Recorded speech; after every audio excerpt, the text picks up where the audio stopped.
আল্লাহর হুকুম মানা না হইলে পুরস্কার মিলবে না। আজকে যে মুসলমানের দুরবস্থা শুধু আল্লাহর হুকুম না মানার কারণে।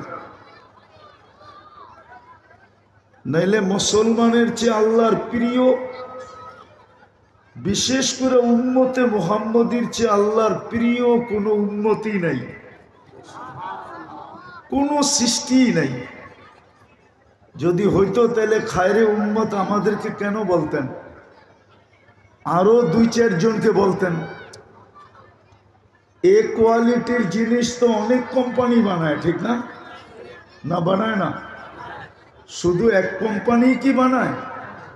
তাহলে 1.25 লক্ষ উম্মতের ভিতরে, জাতির ভিতরে আমাদেরকে কেন শ্রেষ্ঠ উম্মত বললেন? তাইলে বোঝা গেল আমরা সবচেয়ে প্রিয়। আরেকটা বুঝাইতেছিলাম যে আমরা আল্লাহর কাছে কেমন প্রিয়।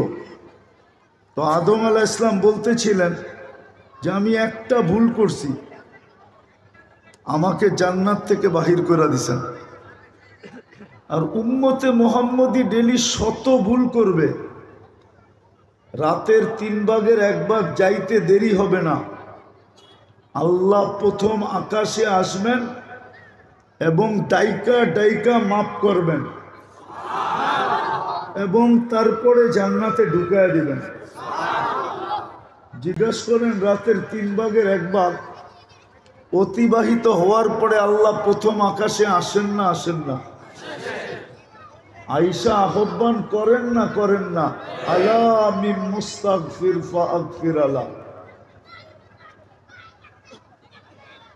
ওই উম্মতের আজকে এই দুর্দশা কেন হবে? আজকে আমাদের বড় দুর্দশা। বলবেন আমাদের কাছে আসবাব নাই, আমাদের কাছে বস্তু নাই, আমাদের কাছে প্রসাধনী নাই, শুধু এই কালিয়াকুরে, কালিয়াকুর না এটা, এই কালিয়াকুরের বাড়িতে যত কাপড় ব্যবহৃত আছে আলমারিতে সাজানো, আমি কসম খাইলেও মনে হয় গুনাহ হবে না। ইউরোপের কোনো দেশে, ইউরোপের কোনো একটা দেশে এত ব্যবহৃত কাপড় কারো আলমারিতে নাই। চ্যালেঞ্জ। যত কাপড় এই কালিয়াকুর শুধু ব্যবহৃত আলমারিতে রাখা আছে। কি নাই রাখা? কি আপনাকে বাড়িতে নাই? হ্যাঁ, যদি কাপড় নাও কিনি কয় বছর ব্যবহার করা যাবে? হুজুরেরটাই বলুক আগে, নাইলে আমারটাই বলি আগে। আমার তো মনে হয় 10-15 বছরের ভিতরে কাপড় কেনার কোনো প্রয়োজনই হবে না। তারপরেও মনে হয় আরো থেকে যাবে। প্রসাধনীর তো অভাব নাই। সবার ঘরে দেখেন শোয়ার জায়গার কম, আসবাবপত্রের জায়গা বেশি। শোয়ার জায়গা বেশি না আসবাবপত্রের জায়গা বেশি? মনে হয় বোঝেন নাই।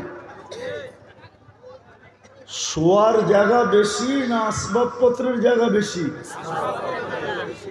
তাইলে ওই জাতির দুর্দশা হবে কেন? এরকম দুর্দশা কেন হবে? তাকায় দেখেন মুসলমানের কি দুর্দশা। ভালো মতে ধ্যান দিয়ে শুনতে হবে কিন্তু, নাইলে পুরস্কার নিয়ে উঠতে পারবো না। পুরস্কারের জায়গা এখনো যাই নাই আমি। যত মনোযোগ দিব, যত পরিবেশটা নির্জুম হবে, তাইলে পুরস্কার নিয়ে উঠতে পারবো, নাইলে খালি হাত উঠে চলে যেতে হবে। আর একদিন মনে হয় হতে পারে এই মজলিসটাকেই দেখানো হবে যে ওইখানে ঘোষণা ছিল ইরজিউ মগফুরান লাক। আমরা ঘোষণা দিতাম যেই আসছিলে, এমন কি কেউ যদি ওয়াজ শোনার নিয়ত ছাড়া যাইতেছিল আর 2 মিনিটের জন্য দাঁড়ায় গেছেন। তার ব্যাপারও ঘোষণা ছিল, কিন্তু তার ব্যাপারও কি ছিল? ঘোষণা ছিল, হুম জালিসুন লা ইয়াশকা জুলাসাউহুম, এরা এরকম ব্যক্তি, এদের সাথে যেই সংযুক্ত হবে তাকেও বঞ্চিত করা হবে না। প্রথম পুরস্কারটা ছিল ইরজিউ মাগফুরান লাক, যাও তোমাদের গুনাহ মাফ। প্রথম পুরস্কার এটা মিলবে যদি দুটা হয়, চতুর্দিকের পরিবেশটা যদি নির্জুম হয়। কি এরকম জায়গায় ওয়াজ মাহফিল দেওয়া ঠিক না যেখানে পরিবেশ কন্ট্রোল করতে পারবে না, তাইলে মেলা হবে, ওয়াজ হবে না, ফর্মালিটি হবে, কাজের কাজ কিচ্ছু হবে না। আজকা মুসলমানের কপালে জুতা, এই জন্যই শব্দটা একটু খারাপ লাগতে পারে, আমাদের কপালে জুতা এই জন্যই, নাইলে ফিলিস্তিনের যুদ্ধ আজকে 1 বৎসর 1 মাস কয়েক দিন হতে চলল। গত অক্টোবর থেকে নিয়ে এই অক্টোবর পর্যন্ত জাতিসংঘের দুইটা সম্মেলন হয়েছে, যার ভিতরে 60টা মুসলমান দেশের কর্ণধাররা ছিল, 60টা মুসলমান দেশের প্রধানরা ছিল, রাষ্ট্রপ্রধানরা ছিল। তার ভিতরে এরকম কিছু রাষ্ট্রপ্রধানও ছিলেন যাদের টাকা দুনিয়ার সবচেয়ে বড় টাকা। কুয়েতের টাকা সবচেয়ে বড়, ব্রুনাইয়ের টাকা সবচেয়ে বড়, বাহরাইনের টাকা সবচেয়ে বড়, ওমানের টাকা সবচেয়ে বড়। এই 4 দেশের টাকা দুনিয়ার সবচেয়ে বড় টাকা। ডলারও কয়েক গুণ নিচে, পাউন্ডও কয়েক গুণ নিচে, ইউরোও কয়েক গুণ নিচে। ওনারা থাকা সত্ত্বেও 2টা সম্মেলনে ইসরায়েলের বিরুদ্ধে ছোট একটা নিন্দা প্রস্তাবও পাশ করতে পারে নাই। মনে হয় বুঝাইতে পারি নাই, নির্জুম হইলে একটু বুঝাইতে পারতাম। কেননা স্টেজের সাথেই তো মেলা লাগানো, যার কারণে হইহুল্লার আওয়াজে কেউ করতে পারলেও আমি করতে পারতেছি না, কেননা আমার জন্য নির্জুমতা জরুরি হয়। কেননা আমি বিশ্বাস করি আমার কথা এখান থেকে আসে না, ওইখান থেকে আসে। আপনি একটু ভাবেন, যদি মুসলমানের কপালে জুতা না হইতো তাইলে 60টা দেশের প্রধান থাকা সত্ত্বেও যাদের কাছে দুনিয়ার সবচেয়ে বড় বড় টাকা, 70% সম্পদ দুনিয়ার মুসলমানের কাছে। মুসলমানের চেয়ে কাপড় দুনিয়াতে বেশি কোনো জাতি পড়ে না। বিশেষ করে এটা আমাকে বুঝাইতে হবে না, কেননা আমি সারা দুনিয়া ঘুরা বুঝা ফেলছি। এমন কোনো দুনিয়া তো নাই যেখানে আমি যাই নাই।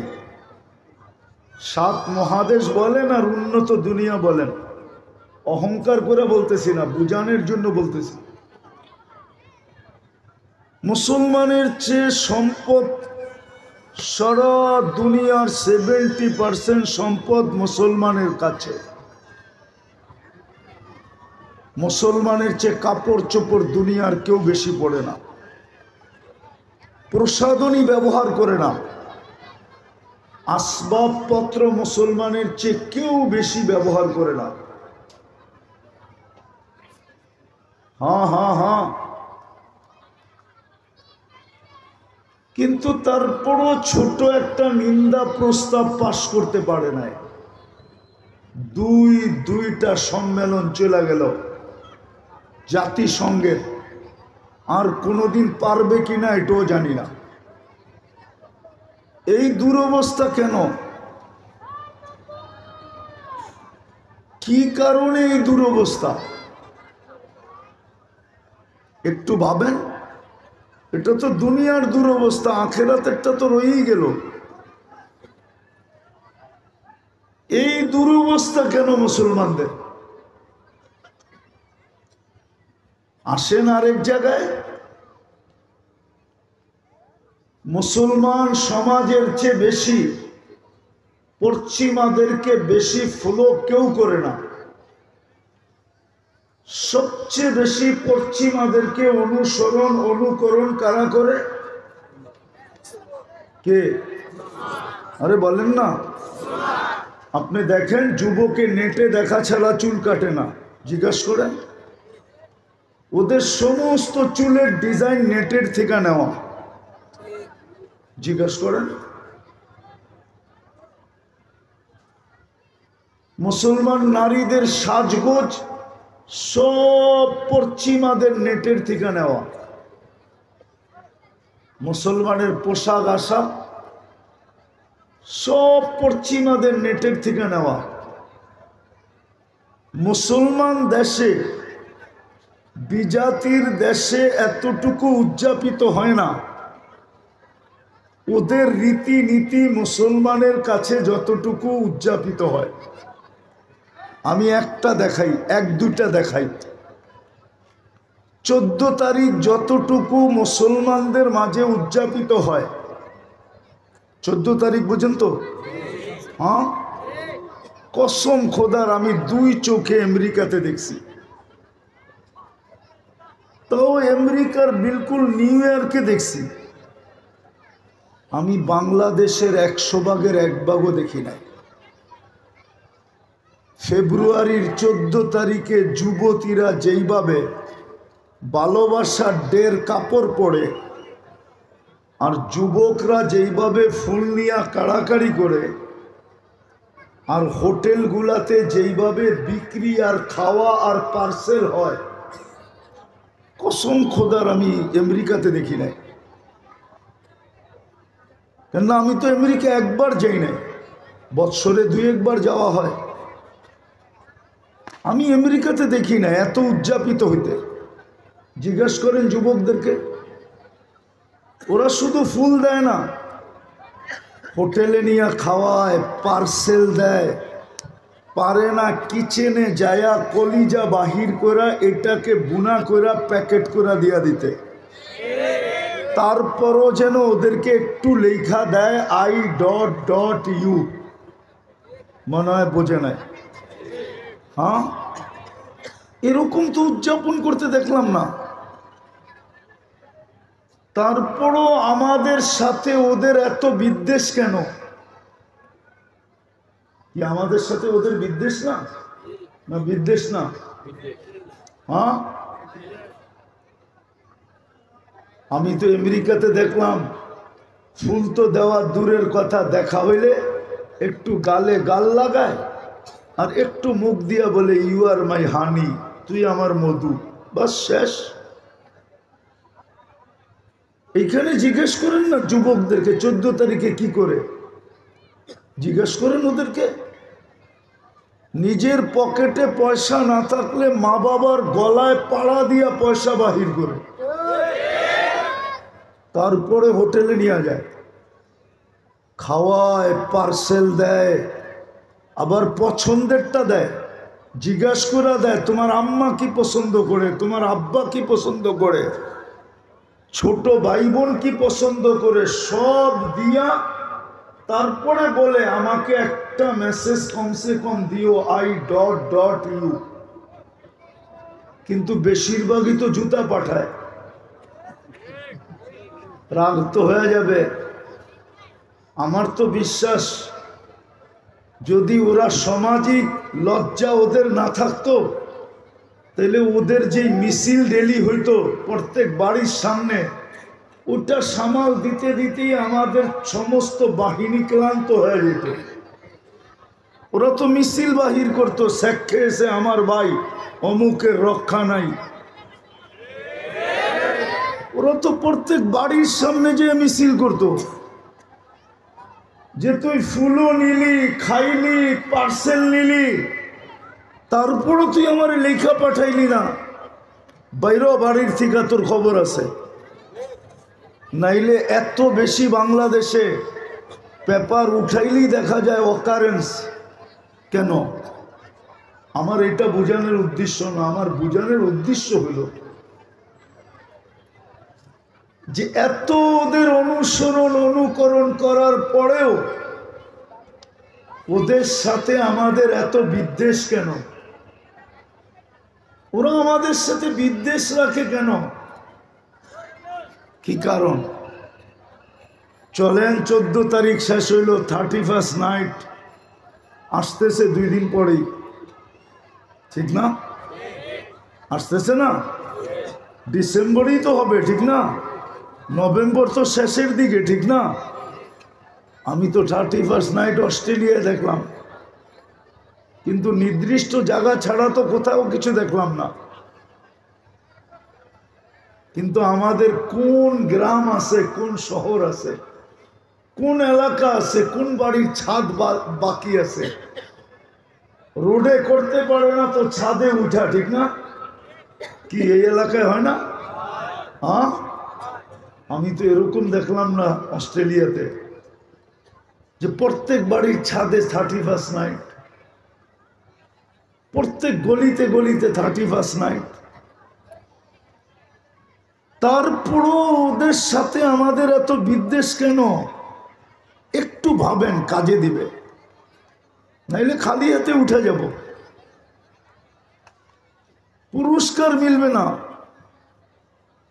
এটা মনে রাখেন, আপনি মুসলমানের ঘরে নিজের হাত ইচ্ছায় আসেন নাই, আপনি উম্মতে মুহাম্মদী নিজের ইচ্ছায় হন নাই, আপনি মানুষ নিজের ইচ্ছায় হন নাই। আপনার মাসিক ফ্যামিলি বাজেট আছে, আল্লাহরও কিন্তু এভরিডে আপনার উপরে বাজেট আছে। আপনি তো মাসিক বাজেট করেন, আল্লাহকে এভরিডে বাজেট করতে হয়, এভরিডে বাজেট। আপনি 550 লিটার অক্সিজেন নেন ডেলি, আবার 550 লিটার অক্সিজেনকে আপনি 20-এ রূপান্তরিত করেন ডেলি। এই 550 লিটারকে আল্লাহর আবার রিফাইন করতে হয়, ন্যানো সেকেন্ডের ভিতরে হয় সব, ন্যানো সেকেন্ডের ভিতরে, আধা সেকেন্ডের কম সময়ের ভিতরে আপনি পিওরটা নেন, দূষিতটা ছাড়েন, ওটাকে কুদরত দিয়ে আবার পিওর করে আবার আপনাকে নিতে দেয়। এইভাবে ডেলি 550 লিটার আপনি পিওর নেন, ওটাকে দূষিত করেন, আল্লাহ ওটাকে রিফাইন করেন। এটা একটা প্রযুক্তিকর বাজেট। ডেলি 80,000 বার আপনার ভিতর থেকে কার্বন ডাই অক্সাইডকে বাহির করতে হয়। আপনি যে সারাদিন ভিতরে ঢুকাইতে থাকেন, ঢুকানো বোঝেন না? মনে হয় বোঝেন না। কি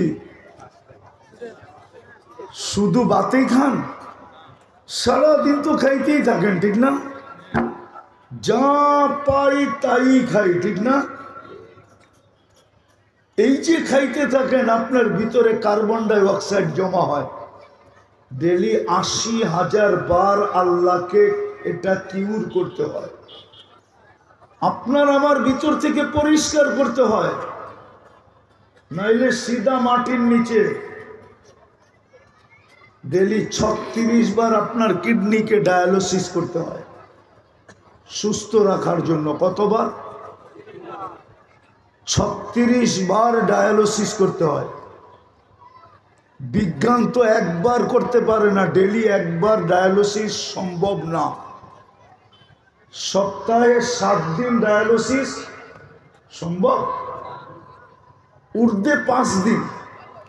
लेकिन আল্লাহ ডেলি করেন কয়বার? এটাও বাজেট।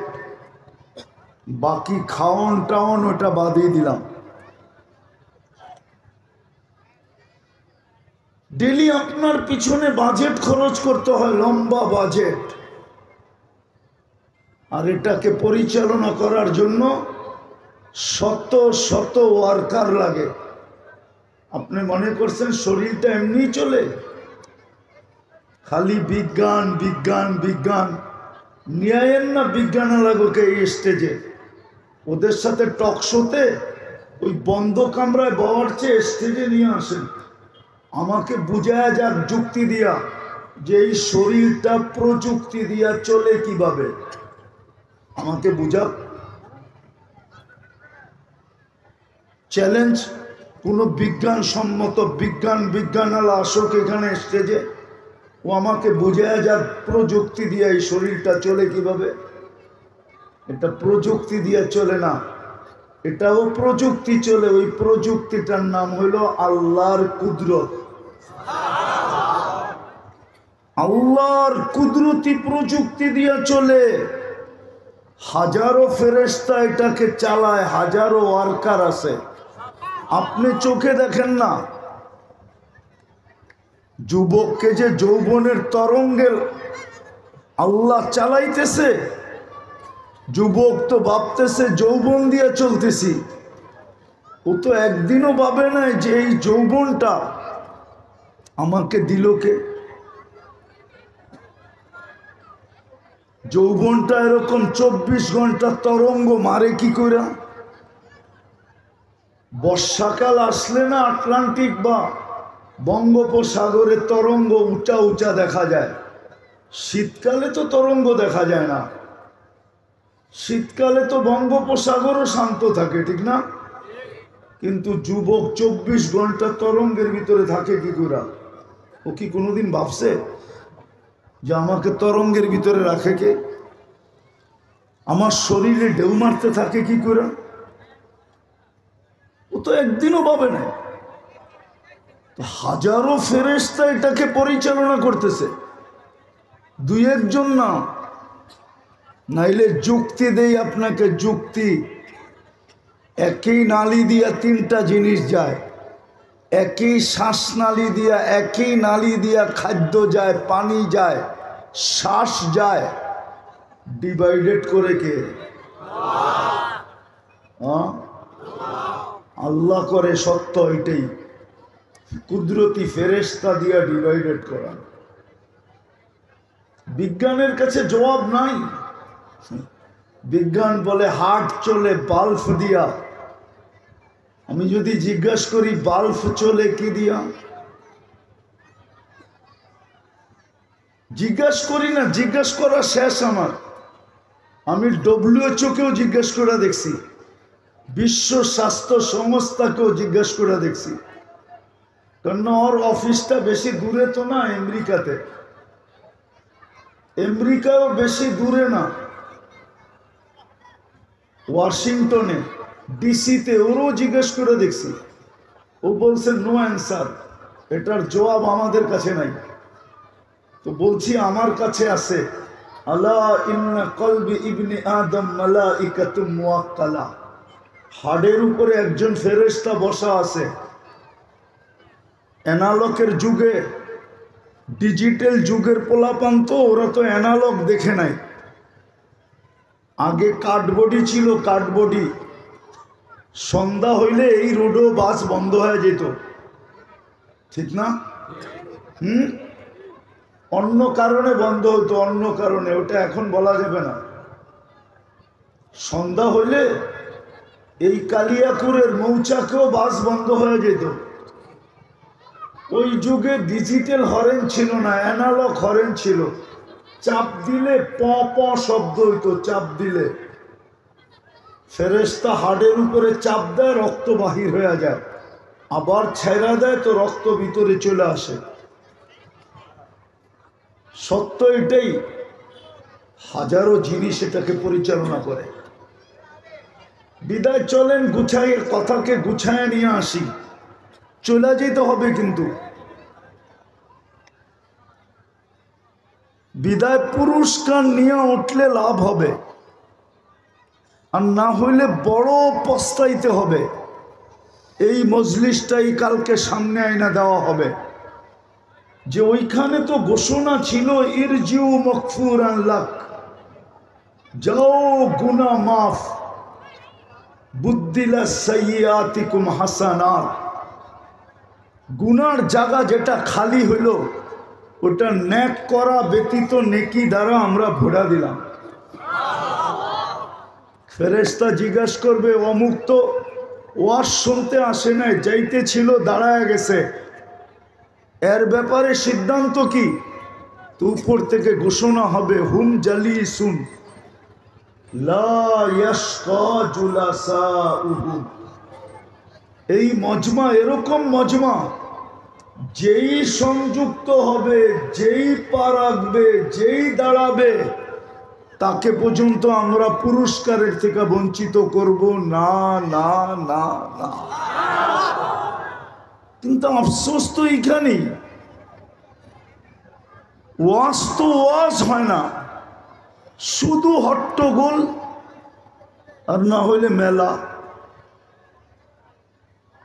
ওয়াজ তো ওয়াজের মতো হওয়া দরকার ছিল,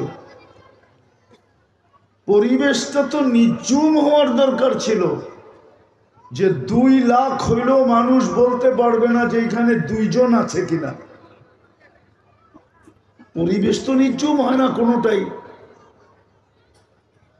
হয়তো হট্টগোল, না হয় মেলা, আর না হয় একটু পর পর চিৎকার। কিন্তু হুকুম তো ছিল ফাস্তামিউ ওয়া আনসিতু। এই জন্যই আজকে আমাদের দুরবস্থা। আমি তো বলি মুসলমান তো মানবে না, 60 দেশ প্রধানরা মানবে না। আজকে যদি মুসলমান বলে যে আমরা 15 বৎসর পর্যন্ত বা 5 থেকে 7 বৎসর পর্যন্ত আমাদের পুরান আলমারিতে যা রাখা আছে ওটাই আমরা ব্যবহার করব, আর কোনো কাপড় কিনবো না এবং ইনপুটও করব না, আমরা বাজারেই যাব না, কোনো প্রসাধনীতে আমরা হাত দিব না। দেখেন 2 দিনে দুনিয়া সাইজ হয় কি করে? সারা দুনিয়া আপনাদের পায়ের নিচে আসে কি করে দেখেন। কোনো বন্দুক সন্দুক লাগবে না। আজ মুসলমান বলুক আজ যে আজকের থেকে ইন্টারনেট অফ, আজকের থেকে বলুক, 2 দিনের মাথায় সারা দুনিয়া আপনাদের পায়ে আসে কিনা দেখেন। মুসলমানের চেয়ে ইন্টারনেট দুনিয়ায় কেউ বেশি ব্যবহার করে না। যুবকরা তো সারা রাত্রে আনলিমিটেড চালায়, জিজ্ঞেস করেন। ওয়াইফাই না থাকলে পাসওয়ার্ড আছে ওদের কাছে, পাসওয়ার্ড না থাকলে বন্ধুর হটস্পট আছে ওদের কাছে, জিজ্ঞেস করেন। আরে জিজ্ঞেস করেন না, আনলিমিটেড চালায়। এখন নেটে সার্চ দিয়া দেখেন দুনিয়াতে সবচেয়ে বেশি ইন্টারনেট কারা চালায়। ইন্টারনেটের ওয়েবসাইটে যান, এখন যা সার্চ দেন, বাইসা উঠবে মুসলমানরা সবচেয়ে বেশি চালায়। মুসলমানের অস্ত্রের দরকার নাই, এটা তো যারা চিৎকার দেয় চিৎকার দেয়। একটা প্রবাদ বাক্য আছে, তোরে হাতে মারবো না বাতে মারবো।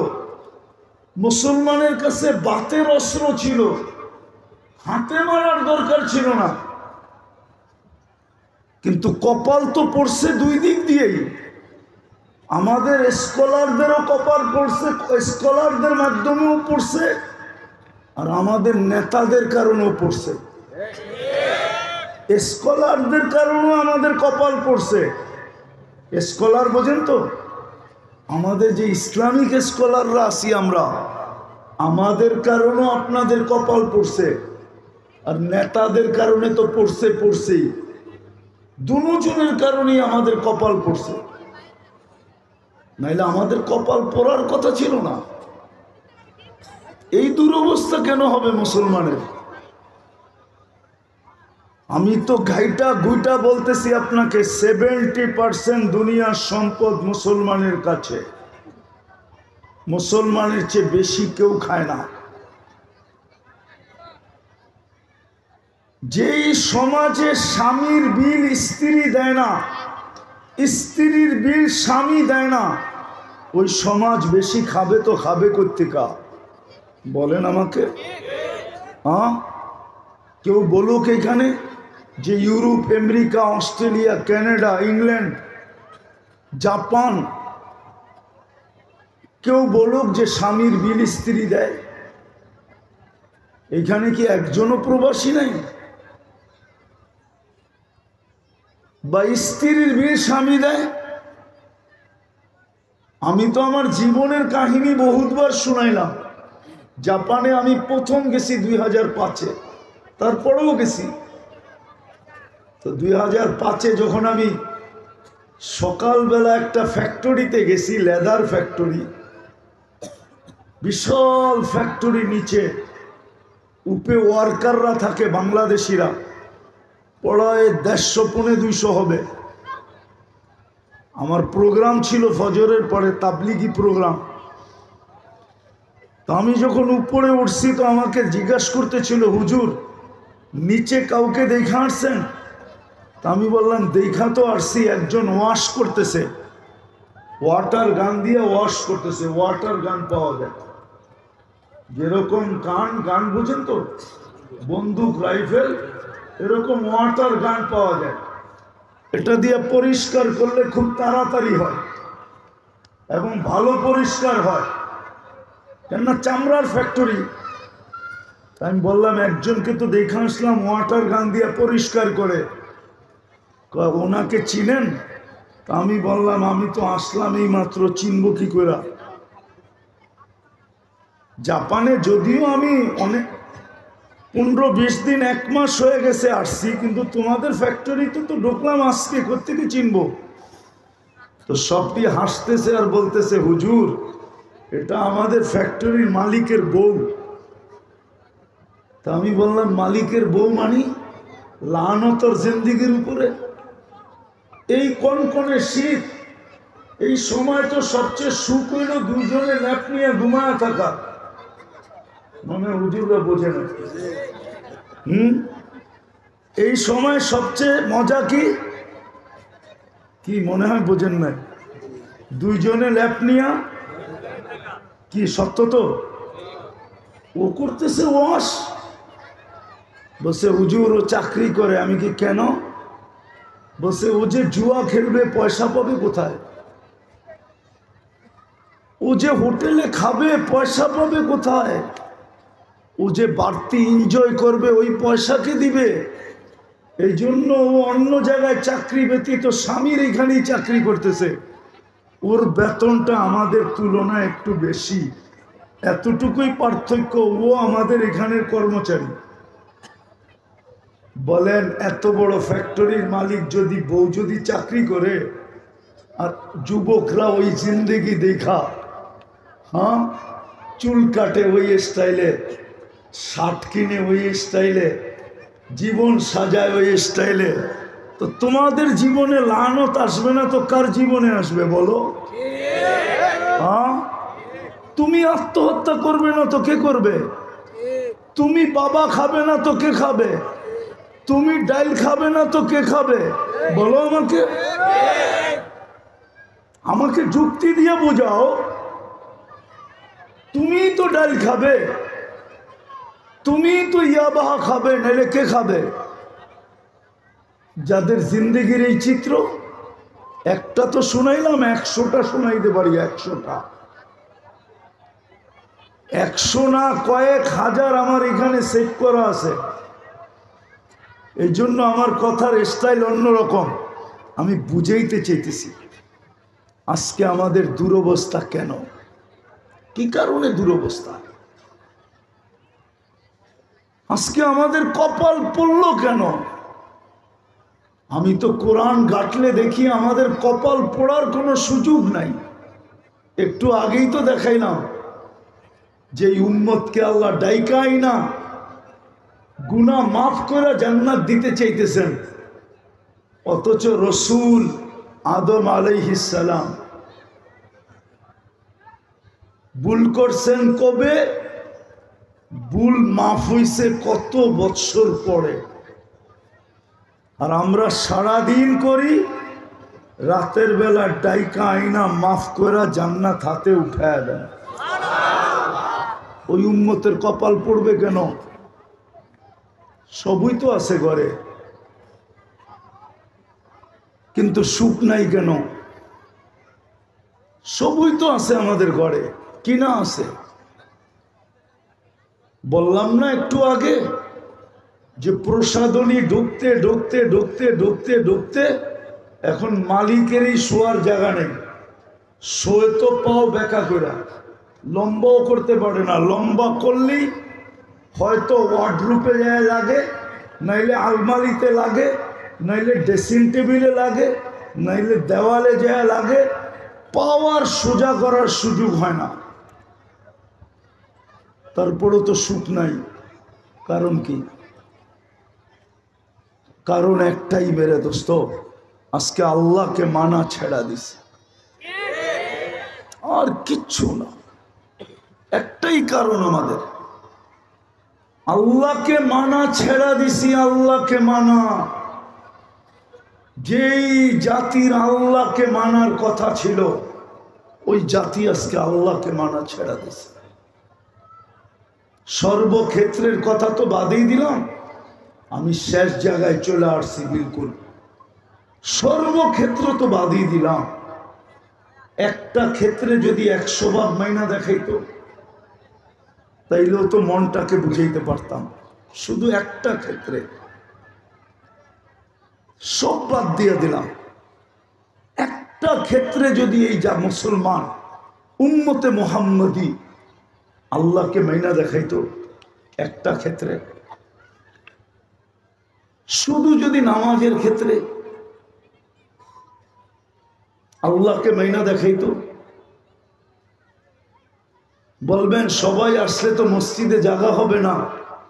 মসজিদে আসারও তো দরকার ছিল না, যে যেখানে ছিল ওইখানেই যদি দাঁড়ায় যেত। বাজারে ছিল, যদি বাজারটাই ওই মুহূর্তে বাজারটাই দাঁড়ায় যেত। হাটে ছিল, হাটেই দাঁড়ায় যেত। অফিসে ছিল, অফিসেই দাঁড়ায় যেত। আদালতে ছিল, আদালতেই দাঁড়ায় যেত। মেলে ছিল, মেলেই দাঁড়ায় যেত। ফ্যাক্টরিতে ছিল, ফ্যাক্টরিতেই দাঁড়ায় যেত। অর্থাৎ যে যেখানে ছিল, এমনকি রোডে ছিল তো রোডে দাঁড়ায় যেত। চলেন আমার সাথে ঘুরে নিয়ে আসি। যাবেন? যাবেন তো না? দুনিয়াতে একটা দেশ আছে চাঁদ, আবার আকাশের চাঁদ মনে করেন না। আফ্রিকার একটা দেশ আছে, আমার সাথে চলেন। আমি 6 বার গেছি ওই দেশে। নামাজের সময় হবে, আপনাকে আমি দেখাবো যে রাস্তায় গাড়িগুলা কিভাবে লাইন দিয়ে দাঁড়াইছে।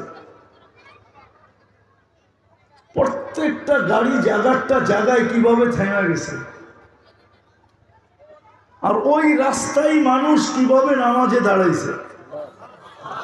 চলেন আমি দেখায় নিয়ে আসি আপনাদেরকে। গরিব, ধনী না, রঙও নাই, ডঙও নাই, কালো মানুষগুলা, চেহারাও তেমন নাই।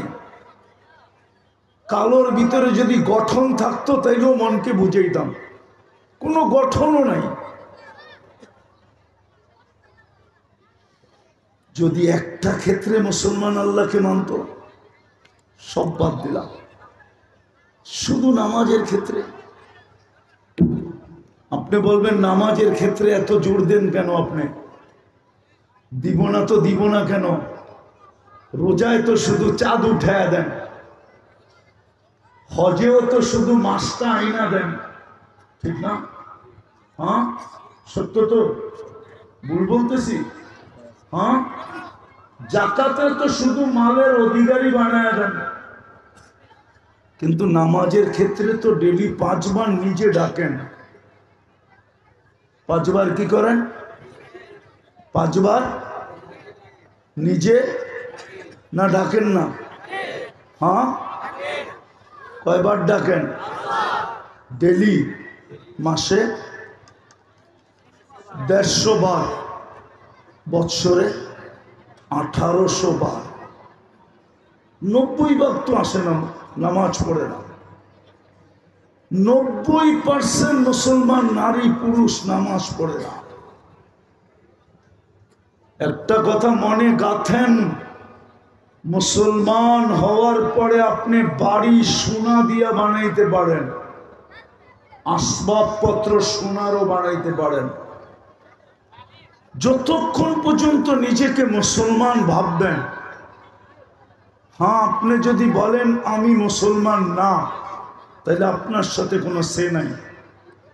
তাইলে আমি বলতে পারি আপনি সুখ পাইতেও পারেন, কেননা আর দুনিয়া জান্নাতুল কাফের। আপনি কাফের, আপনার জন্য দুনিয়াটা জান্নাত স্বরূপ, তাইলে আমি মেনে নিতে পারি। কিন্তু যদি আপনি নিজেকে মুসলমান ভাবেন, সোনা দিয়া বাড়ি বানাইলেও সুখ হবে না, সোনার আসবাবপত্র হইলেও সুখ হবে না। আপনার সুখ হবে একমাত্র আল্লাহকে মানার ভিতরে, রসুলকে মানার ভিতরে। বলবেন তারপর যদি আপনার ঘরের চুলাও মাসের পর মাস না জ্বলে, তাইলে সুখ আপনার বাড়ির থেকে যাবে না, সুখ আপনার বাড়িতেই থাকবে। ও কোনো অট্টালিকা দেখা ভাগা যাবে না। প্রমাণ দিতেছি আমি, প্রমাণ হাদিস থেকে প্রমাণ দিতেছি। আপনি ডিসিশন নিবেন এটা সুখ না সুখ না। আমি আগে বলি, তারপরে আপনাদের সিদ্ধান্ত। 3 দিন চুলা জ্বলে নাই, ঘরে পানি ব্যতীত কিচ্ছু নাই, খেজুরের বিচিও নাই। সকালবেলা আলী বলতেছেন রাদিয়াল্লাহু তাআলা আনহু, ফাতেমা চললাম, দোয়া করো আজকে যেন কিছু জোটে। ওই দিনের কাহিনী শুনাইতেছি, যেই দিন হাসান হোসাইনকে আল্লাহর রসুল জিব্বা চুষায়া খিদা নিবারণ করাইছিলেন, ওই দিনের কাহিনী। তো সকাল গড়ায়া দুপুর, দুপুর গড়ায়া বিকাল, বিকাল গড়ায়া যখন সন্ধ্যা, তখন আলী রাদিয়াল্লাহু তাআলা ফিরতেছিলেন। কিচ্ছু মিলে নাই, কিচ্ছু মিলে নাই। ফাতেমা রাদিয়াল্লাহু তাআলা আনহা বারবার রাস্তা দেখতেছিলেন। যখন সন্ধ্যায় দেখলেন যে আলী আসতেছে, কিন্তু হাত দুটা খালি, চেহারাটা মলিন, সেও তো 4th দিনের ক্ষুধার্ত। একবারে কাছে যখন চলে আসছেন, এখন আর পর্দা নষ্ট হবে না, তা আওয়াজ দিয়া বলছে আলী। তো চোখে চোখ পড়ছে, বলছে চেহারা মলিন কেন? বলছে আজকেও কিছু জোটে নাই। তো বলতেছে আলী ওয়াজাদনা শাকারনা, পাবো তো শুকরিয়া আদায় করব। লাম নাজিদ সাবারনা, পাবো না তো সবর করব। আর দুনো অবস্থায় তো আল্লাহ আমাদের সাথে, কেননা শুকুরকারীর সাথেও আল্লাহ, সবরকারীর সাথেও আল্লাহ। মা শাকিরিন মা সাবিরিন। তো আলী শোভা পায় না আমাদের চেহারা মলিন হওয়া। বলছে হাসবে তো দরজা খুলবো, নাইলে খুলবো না। তো হাসি দিছেন, আমার মন বলে আলীর হাসিটাও আর্টিফিশিয়াল ছিল, কেননা ক্ষুধার্ত, ঘরের অভিভাবক। তো ফাতেমা দরজা খুলে দিতেছেন রাদিয়াল্লাহু তাআলা আনহা। পরেরটা আলী রাদিয়াল্লাহু তাআলা আনহু বলতেছেন, ফাতেমা সাররাত ওয়া তাবাসসামাত, ফাতেমা মুস্কি মুস্কি হাসতে ছিল আর খুশিতে নাচতে ছিল। আগেও বলতেছি, চিত্রটা শেষ হোক। আলী রাদিয়াল্লাহু তাআলা আনহু বলছেন, আমি আর নিজেকে ধরে রাখতে পারি না, কাঁধে হাত রাখা বললাম রহিমাল্লাহু ইমরাআতান, ফাতেমা তোর মতো মেয়েদের উপরে আল্লাহর রহমতের বৃষ্টি হোক। কিয়ামত পর্যন্ত এই অবস্থায় তুই হাসতে পারিস? তুইও তো 4th দিনের ক্ষুধার্ত, তুই হাসিস কি কইরা? তাবাসসামা তুই হাসিস কি কইরা, ওয়া সাররাত তুই নাচিস কি কইরা। বলেন সুখের চিত্র না দুঃখের চিত্র? অথচ ঘরে তো চুলা জ্বলে না। আমাদের ঘরে তো যা রাখা আছে, অনেকের ঘর পাওয়া যাবে যা রাখা আছে 1 বৎসর না কামাইলেও হবে। নাই এরকম ঘর? হ্যাঁ, চলবে না? হ্যাঁ, কিন্তু ওই ঘরেও তো শান্তি নেই। যদি শান্তি থাকতো তো পিস্তল মাথায় ঠেকায় গুলি করলো কি করে? তো সর্বশেষ যে কথা বুঝাইতেছিলাম, যে একটা ক্ষেত্রেও যদি মুসলমান আল্লাহকে মানত, শুধু একটা ক্ষেত্রে, 5 ওয়াক্ত নামাজের ক্ষেত্রে। আর এটা জোর দিতেছি এই জন্য যে আল্লাহ 5 বেলা ডাকে।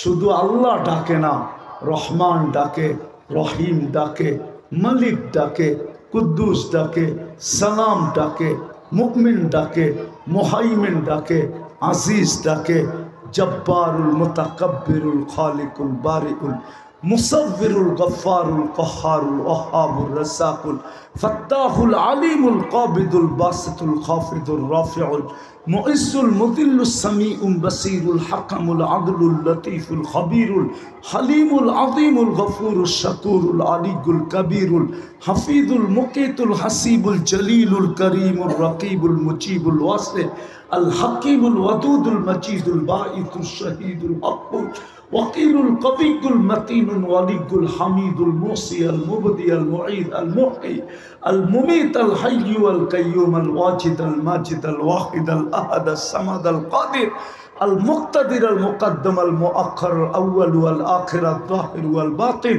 আল ওয়ালি আল মুতাওয়ালি আল বাররু তাওয়াবুল মুনতাকিম আল আফু আর রউফ মালিক আল মুলক যাল জালালি ওয়াল ইকরাম আল মুকসিত ওয়াল জামি ওয়াল গনি ওয়াল মুগনি আল মানি আদ দার আল নাফি আল নূর আল হাদি আল বদি ওয়াল বাকি আল ওয়ারিস ওয়াল রশিদ আস সাবুর জল্লে জালালু 99 পদের মালিক ডাকে, তারপর 90 ভাগ আসে না। ওদের কপালে জুতা হবে না তো কার কপালে হবে? আজকে তো এই জন্যই আমাদের কপালে জুতা।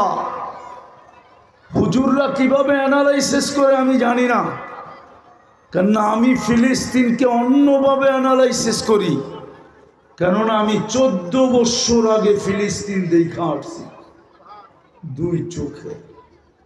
আমি তো সারাদিন ভাবি আর একা একা অন্তরে অন্তরে কাঁদি যে যেইখানে ইব্রাহিম খলিল শুয়ে আছে ওইখানে বোম ফাটে তো ফাটে কি করে? ও দিয়ে খলিল তো ওইখানে, আমি তো চোখে দেখা আসলাম ও দিয়ে খলিল ফিলিস্তিনে, আমি তো চোখে দেখা আসলাম ও দিয়ে মুসা ফিলিস্তিনে, যেখানে মুসা আলাইহিস সালাম ঘুমাইতেছে। আমি তো দেখা আসলাম 70 জন নবীর কবর চিহ্নিত ফিলিস্তিনে। মুসলমানের প্রথম কেবলা ফিলিস্তিনে না, ফিলিস্তিনের বাইরে না, মনে হয় হুজুররা মানে না। 16 লক্ষ নবীদের সম্মিলন হইল মেরাজের রাত্রে ফিলিস্তিনে। সব নবীদেরকে বাদই দিলাম, দুজাহানের বাদশা যেখানে পা দিলেন ফিলিস্তিনে। আমাদের নবীজি তো ইমামতি করলেন ওই রাত্রে ফিলিস্তিনে বাইতুল মুকাদ্দাসে। ওই জমিনে বোম ফাটে কি করে? ওই জমিনের বিল্ডিং মাটির সাথে মিশে কি করে? 60,000 নিরীহ মানুষ মরে কি করে? আরে আমাকে বুঝান না। সবচেয়ে বেশি আবাবিলের বাস যেখানে, দুনিয়ার সবচেয়ে বেশি আবাবিল বাস করে ফিলিস্তিনে পাখি, ওই মাটিতে বোম ফাটে কি করে? বোঝা গেল এখানে কোনো কারণ আছে, যার কারণে 1 বৎসর 1 মাস আরো কিছু দিন হয়ে গেল, সাহায্যের কোনো চিহ্নই তো দেখি না। লাশের মিছিল প্রতিদিন বাড়তেছে, যুদ্ধ থামার কোনো নামই দেখি না। আজ পর্যন্ত একটা নিন্দা প্রস্তাব পাশ করতে পারে না। কেন? মেরে দোস্ত, শুধু দোষ ওদের না, দোষ হলো পুরা উম্মতের দোষ। পুরা উম্মতের। উম্মত আজকে আল্লাহকে মানা ছেড়ে দিছে। এই জন্যই আমি বললাম, একটা ক্ষেত্রে যদি মানতো, একটা ক্ষেত্রে ও হুজুররা, আমি হুজুরদেরকে জিজ্ঞাসা করতেছি, সাহায্য হয়তো হয় কি করে? সৌদি আরবে যেখানে পোশাকের কি বলে, পোশাকের কি আছে না? হ্যাঁ, আরে পোশাকের জন্য, পাবলিসিটির জন্য, পোশাকের কি, পোশাক কোম্পানির কি, পোশাক কোম্পানির পাবলিসিটির জন্য, কাপড়ের পাবলিসিটির জন্য যেখানে উলঙ্গ ডান্স হয়, ওই জাতি, যেই জাতি উলঙ্গ ডান্স করায়, ওদের সাহায্য হয়তো হয় কি করে হয়? বরং আমি তো বিশ্বাস করি ওই হাদিস সত্য হতে চলছে। যদি মুসলমান ইউটার্ন না নিল, আজকে তওবা না করলো, আর ফিরা না আসলো, তা আল্লাহ রসুল বলছে দুইভাবে দুনিয়াতে তোমাদেরকে শাস্তি দিবে। কয়ভাবে? কেননা নির্বাচিত করছে কে মুসলমানের ঘরে? আরে জোরে বলেন না। উম্মতে মুহাম্মদী হিসাবে কে নির্বাচিত করছে? আল্লাহই আমাদেরকে পবিত্র করে উঠাবে। এই জন্য শাস্তি দুইটা, একটা হইল অহেতুক হত্যা, অকারণে আমার উম্মতকে দুনিয়াতে আল্লাহ শাস্তি দিবে। হাদিসে আছে পরিষ্কার, কানজুল উম্মান উঠান, ওটা তো পাবেন। নেহায়া ফিল ফিতান, এটাও উঠান, এটাও পাবেন। যত ফিতনার কিতাব আছে সব কিতাবেই হাদিস আছে। তিরমিজি শরীফে আছে, ইবনে মাজা বাবুল ফিতানে আছে। আমার উম্মতকে আল্লাহ দুইভাবে শাস্তি দিয়া পবিত্র করবে। একটা হলো অনার্থক হত্যা, যেটা ইসরায়েলে ফিলিস্তিনে হইতেছে, যেটা ইরাকে হইতেছে, যেটা আফগানিস্তানে হইতেছে, যেটা কাশ্মীরে হইতেছে। অহেতুক হত্যা হবে।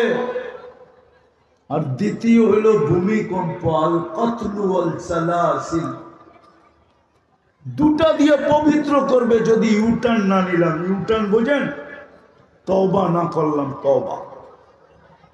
আসেন যদি বাঁচতে চান। আর যদি বলেন আমরা তো ওদের সাজে সাজি, আপনি আর কি যুবক, তুমি আর কি, তোমাদের চেয়ে বহুত বড় বড় আলারে আমি চিনি। আমার সাথে ইমিগ্রেশনে দেখা হয়েছে বিভিন্ন দেশে, ওরা আমার চেয়ে বেশি সাজ, ওই দেশের মানুষের চেয়ে বেশি সাজে সাইজা গেছে। ওদেরকে দেখা ওই দেশের মানুষ পর্যন্ত লজ্জা পাইছে যে আমরাও তো ওর মতো সাজতে পারি নাই। কিন্তু পাসপোর্টটা যখন চেকিং করছে, 3 ঘন্টার জন্য বসায় দিছে। তুই, তোর পাসপোর্টে তো লেখা আছে মুসলমান, তুই তো আমাদের সাজে সাইজা আসলি। আমাদের সন্দেহ জাগে তুই কোনো খারাপ নিয়তে আসছস কিনা। আগে যাচাই করে লই, তারপরে ঢুকতে দিমু, এর আগে ঢুকতে দিমু না।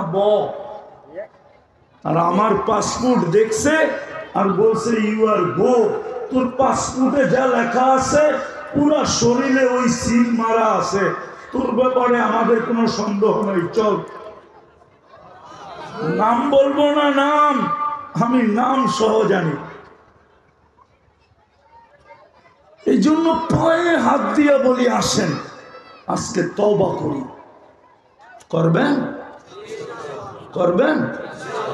কে কে করবেন? আল্লাহ কবুল করুক। বলে দেন আল্লাহকে যে আল্লাহ অতীত থেকে তওবা করলাম। বলেন বলেন বলেন, নামান যদি আপনি মনের থেকে বলে থাকেন নামান, তাহলে আপনি এই মুহূর্তে নিষ্পাপ, আপনি এই মুহূর্তে আল্লাহর দোস্ত।